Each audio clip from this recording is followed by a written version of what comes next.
ಕೆಲವು ಅಧಿಕಾರಿಗಳ ಭಾಳಷ್ಟಿಂದ ಇಲ್ಲೇ ಇರ್ತಾರೆ, ಅವ್ರು ಎಲ್ಲಿ ಹೋಗೋಲ್ಲ. ಅವ್ರ ನೌಕರಿನೂ ಇಲ್ಲೇ, ರಿಟೈರ್ಮೆಂಟು ಇಲ್ಲೇ, ಎಲ್ಲ ಇಲ್ಲೇ ಇರ್ತದೆ. ಹಿಂಗಾಗಿ ಅವರು ಕೆಲಸ ಮಾಡೋರು. ಈ ಬಸ್ನಾಗ ಇಳಿಸಿರ್ತೀವಿ, ಹಿಂದಿನ ಬಸ್ನಾಗ ಹತ್ತಿ ಬರ್ತಾನೆ. ಏನು ಮಾಡ್ತಾವ? ಈಗ ನಾವು ಬಸ್ನಾಗ ಇಳಿಸಿರ್ತೀವಿ, ಸರಿ ಇಲ್ಲ ಅಂತ ಹಿಂದಿನ ಬಸ್ನಾಗ ಹತ್ತಿ ನಮ್ಕಿಂತ ಮುಂದೆ ಬೆಂಗಳೂರು ಹೋಗಿ ಹತ್ತಿ ಕೂತಿರ್ತಾನ. ರಾಜ್ಯ ರಾಜಕಾರಣದ ಶಕ್ತಿ ಕೇಂದ್ರ ಬೆಳಗಾವಿಯಲ್ಲಿ ಅಧಿಕಾರಿಗಳ ಪಿಕಪ್ ಅಂಡ್ ಡ್ರಾಪ್ ಪಾಲಿಟಿಕ್ಸ್ ಶುರುವಾಗಿದೆ. ಬೆಳಗಾವಿಯಲ್ಲಿ ಅಧಿಕಾರಿಗಳ ವರ್ಗಾವಣೆ ವಿಚಾರ ಮತ್ತೆ ಮುನ್ನೆಲೆಗೆ ಬಂದಿದೆ.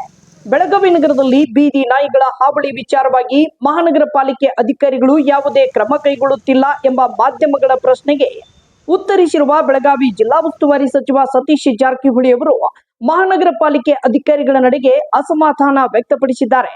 ನಮಗಿಂತ ಅಧಿಕಾರಿಗಳ ಜವಾಬ್ದಾರಿ ಹೆಚ್ಚಿರುತ್ತದೆ. ಅಧಿಕಾರಿಗಳು ಕಟ್ಟುನಿಟ್ಟಿನ ಕ್ರಮ ಕೈಗೊಳ್ಳಬೇಕು. ಚುನಾವಣೆ ಹಿನ್ನೆಲೆ 2 ತಿಂಗಳು ಮಹಾನಗರ ಪಾಲಿಕೆ ಕಚೇರಿಗೆ ಹೋಗಲು ಆಗಿಲ್ಲ. ಶೀಘ್ರವೇ ಸಭೆ ಕರೆದು ಚರ್ಚೆ ಮಾಡ್ತೀವಿ. ನಮ್ಮ ಅಧಿಕಾರಿಗಳು ಕಟ್ಟುನಿಟ್ಟಿನ ಕ್ರಮ ಕೈಗೊಳ್ಳದೆ ಇರೋದಕ್ಕೆ ಹೀಗಾಗುತ್ತೆ. ಕೆಲವು ಅಧಿಕಾರಿಗಳು ಇಲ್ಲೇ ಇರ್ತಾರೆ, ಕೆಲಸ ಮಾಡಲ್ಲ. ನಮ್ಮ ಕೆಲಸನೂ ಇಲ್ಲೇ, ರಿಟೈರ್ಮೆಂಟು ಇಲ್ಲೇ ಎಂಬ ಲೆಕ್ಕಾಚಾರದಲ್ಲಿ ಇರ್ತಾರೆ. ಕೆಲವು ಅಧಿಕಾರಿಗಳನ್ನ ನಾವು ಬಸ್ನಿಂದ ಕೆಳಗೆ ಇಳಿಸಿದ್ರೆ ಮತ್ತೆ ಇವರು ಬೆಂಗಳೂರಿಗೆ ಹೋಗಿ ಹಿಂಬಾಗಿಲಿನಿಂದ ಮತ್ತೆ ಬಸ್ ಹತ್ತಿ ಬರ್ತಾರೆ ಎಂದಿದ್ದಾರೆ. ಈ ಮೂಲಕ ಕೆಲ ಅಧಿಕಾರಿಗಳ ವರ್ಗಾವಣೆ ಮಾಡಿದ್ರು, ಮತ್ತೆ ಬೆಂಗಳೂರಿಗೆ ಹೋಗಿ ಲಾಬಿ ಮಾಡಿ ವಾಪಸ್ ಬರ್ತಾರೆ ಅಂತ ಪರೋಕ್ಷವಾಗಿ ಕುಟುಕಿದ್ದಾರೆ. ತಾವು ಪ್ರಭಾವಿ ಸಚಿವರಿದ್ರು ಈ ರೀತಿ ಪರಿಸ್ಥಿತಿ ಇದೆಯೇ ಎಂಬ ಮಾಧ್ಯಮಗಳ ಪ್ರಶ್ನೆಗೆ ಉತ್ತರಿಸಿರೋ ಸತೀಶ್ ಜಾರಕಿಹೊಳಿ, ಸರ್ಕಾರಕ್ಕಿಂತಲೂ ಸಿಸ್ಟಮ್ ಬಲಿಷ್ಠವಾಗಿದೆ. ಅದನ್ನೆಲ್ಲ ಓಪನ್ ಆಗಿ ಹೇಳಕ್ಕಾಗಲ್ಲ. ದೆಹಲಿಯಿಂದ ಇಲ್ಲಿಯವರೆಗೆ ಅದೇ ಸಿಸ್ಟಮ್ ಇದೆ. ಸಿಸ್ಟಮ್ ಅನ್ನ ಬದಲಾಯಿಸಲು ಹೋದ್ರೆ ನಮ್ಮನ್ನೇ ಬದಲಾಯಿಸುತ್ತಾರೆ ಎಂದಿದ್ದಾರೆ. ಸದ್ಯ ಸತೀಶ್ ಜಾರಕಿಹೊಳಿಯವರ ಈ ಹೇಳಿಕೆ ಬೆಳಗಾವಿ ಜಿಲ್ಲಾ ರಾಜಕೀಯ ವಲಯದಲ್ಲಿ ತರಹೇವಾರು ಚರ್ಚೆಗೆ ಕಾರಣವಾಗಿದೆ.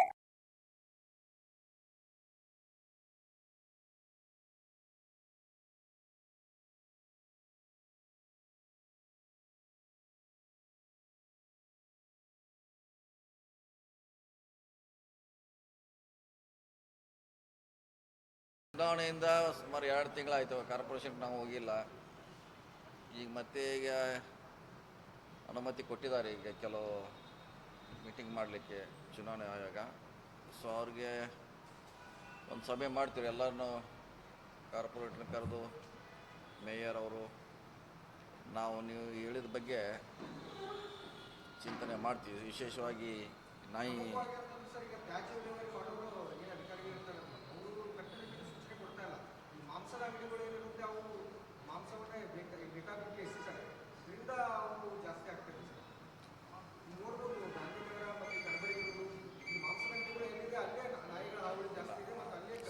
ಅದು ನಮ್ಮ ಅಧಿಕಾರಿಗಳು ಕಟ್ಟುನಿಟ್ಟಿನ ಕ್ರಮ ಕೈಗೊಳ್ಳೋದು ಹಿಂಗೆ ಆಗ್ತದೆ. ಸ್ಟ್ರಿಕ್ಟಾಗಿ ನಾವು ಮಾಡೋದಲ್ಲ.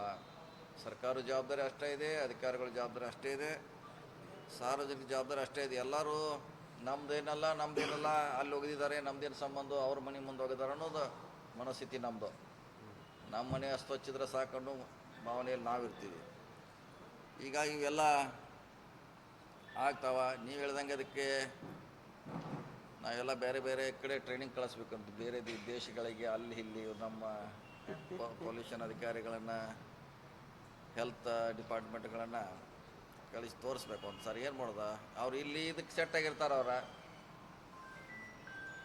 ಸೊ ಕೆಲವು ಅಧಿಕಾರಿಗಳ ಭಾಳಷ್ಟಿಂದ ಇಲ್ಲೇ ಇರ್ತಾರೆ, ಅವ್ರು ಎಲ್ಲಿ ಹೋಗೋಲ್ಲ. ಅವ್ರ ನೌಕರಿನೂ ಇಲ್ಲೇ, ರಿಟೈರ್ಮೆಂಟು ಇಲ್ಲೇ, ಎಲ್ಲ ಇಲ್ಲೇ ಇರ್ತದೆ. ಹಿಂಗಾಗಿ ಅವರು ಕೆಲಸ ಮಾಡೋಲ್ಲ. ಏನು ನಾವು ಮಾಡ್ಬೇಕಾದ್ರೆ ಮತ್ತೆ ಇಲ್ಲಿಂದ ಹಿಡ್ಕೊಂಬರ್ತಲ್ಲ, ಮನೆ ಹೇಳಿಲ್ಲ ಕತಿ ಹಂಗ ಇಲ್ಲ.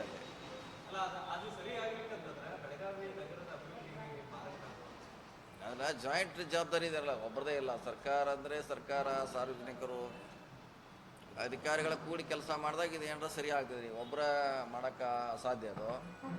ಆದರೂ ಅದ್ರಾಗ ಏನು ಬೆಸ್ಟ್ ಮಾಡ್ಲಿಕ್ಕೆ ಸಾಧ್ಯ ಇದೆ ಮಾಡ್ಲಿಕ್ಕೆ ಪ್ರಯತ್ನ ಮಾಡ್ತೀವಿ ಅಷ್ಟೇ.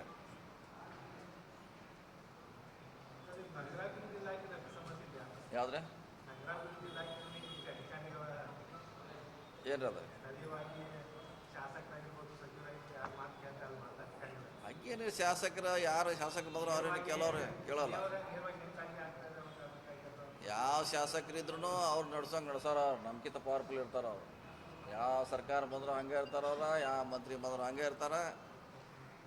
ಬೋರ್ಡ್ ಚೇಂಜ್ ಅಷ್ಟೇ, BJP ಚೇಂಜ್ ಆಯ್ತು, ಕಾಂಗ್ರೆಸ್ ಚೇಂಜ್ ಆಯ್ತು, ಬೋರ್ಡ್ ಚೇಂಜ್ ಆಗಿದೆ ಅಷ್ಟೇ ಹೊರತಾಗಿ ಅವ್ರ ಮನಸ್ಥಿತಿ ಚೇಂಜ್ ಆಗೋಲ್ಲ. ಹಂಗೆ ಇರ್ತಾರೆ ಅವ್ರ, ಎಲ್ಲರೂ ವಸೂಲಿ ಹೆಚ್ಚಿರ್ತಾರೆ, ಅವ್ರ ಎತ್ತರ ಬಂದಿರ್ತಾರೆ, ಏನೇನಾರು ವಸೂಲಿ ತಂದಿರ್ತಾರೆ, ಮತ್ತು ಅಲ್ಲೇ ಉಳಿತಾರೆ. ಇದೊಂದು ಸಾರಿ ನಾವು ಸ್ಟ್ರಿಕ್ಟ್ ಆ್ಯಕ್ಷನ್ ಮಾಡೋಕೆ ಹೋದಾಗ ಭಾಳ ಸಮಸ್ಯೆ ಆಗ್ತೈತಿ. ಹೀಗಾಗಿ ನಾವು ಇಲ್ಲೇ ಇರ್ತೀವಿ ಅನ್ನೋ ಭಾವನೆ ಎಲ್ಲರಿಗೂ ಆಗ್ತೈತೆ. ಸೊ ಇದ್ರೊಳಗೆ ಅಂಥವ್ನಿದ್ರೆ ಭಾಳ ದೂರ ದೂರ ಹಾಕಿ ಕೆಲಸ ತೊಗೋಬೇಕು ಅವ್ರು.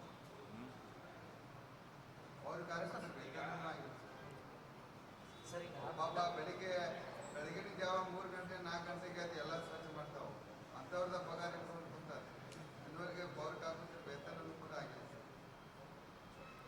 ಇಲ್ಲ, ಮನುಷ್ಯ ಬಂದಿದ್ದು ಕೇಳಿದಾಗ ಪೇಮೆಂಟ್ ಮಾಡಿದ್ದು ಅಂತ ಹೇಳಿದಾರು, ಬಹುಶಃ ಮಾಡಿದ್ದು ಅಂತ ಹೇಳಾರ. 2 ಮಂತ್ ಪೆಂಡಿಂಗ್ ಏನೋ ಇದ್ರು, ಅವ್ರು ಕೊಟ್ಟಿದ್ದಾರೆ ಅಂತ ಹೇಳಿದಾರೆ. ಮಣ್ಣಿದ್ದು ಯಾರೋ ಬಂದಿದ್ರು ನನ್ನ ಕಡೆ ವಿಷಯ ಕೇಳಿದ್ವಿ. ಮುಂದಿನ ವಾರನಾಗ ಒಂದು ಸಾರಿ ಸಭೆ ಮಾಡ್ತಾರೆ ಅಲ್ಲೇ.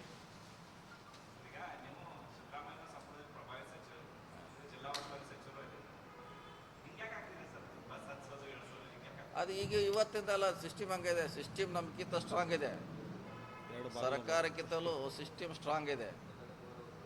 ಭಾಳ ಅಂದ್ರೆ ಭಾಳ ಸ್ಟ್ರಾಂಗ್ ಇದೆ. ಅದು ಹೇಳಲಿಕ್ಕೆ ಆಗೋಲ್ಲ ಓಪನ್ ಆಗಿ. ನಮ್ಗಿಂತ ಸ್ಟ್ರಾಂಗ್ ಇದೆ ಸಿಸ್ಟಮ್ನ, ಏನು ಮಾಡ್ಲಿಕ್ಕೆ ಆಗೋಲ್ಲ. ನಾವು ಇದ್ರಾಗ ಏನು ಬೆಸ್ಟ್ ಮಾಡ್ಲಿಕ್ಕೆ ಸಾಧ್ಯ ಅದನ್ನು ಮಾಡೋದು ಅಷ್ಟೇ.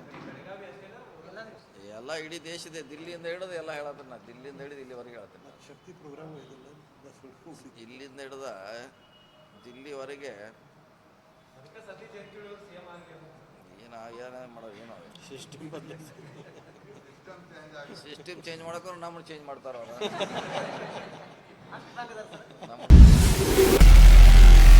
ನಾರ್ತ್ ಫಸ್ಟ್ ಉತ್ತರ ಕರ್ನಾಟಕದ ಆವಾಜ್.